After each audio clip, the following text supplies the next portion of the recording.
In this tutorial, I'm going to show you how to publish a website directly from Figma Make. If you've created a web page, landing page, or any kind of layout inside Make, publishing it is extremely quick and lets you share your work with the community or showcase it as a finished project. Start by opening the Figma Make design you want to publish. Make sure everything looks the way you want, your layout, text, images, and structure.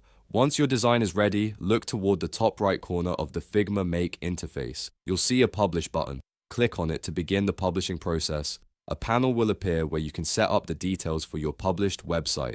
The first thing you'll want to do is choose a thumbnail. This thumbnail is what people will see when your project appears in the Figma community, so pick an image that clearly represents your design. You can upload a custom thumbnail or select one of your frames. Once your thumbnail is set, review your project details and make sure everything looks correct. Then, click Publish to Community. Figma Make will process your design and publish it as a live community file. After that, anyone can view it, duplicate it, or explore how it was made, and that's all it takes. Just open your design, hit publish, choose a thumbnail, and share it with the world.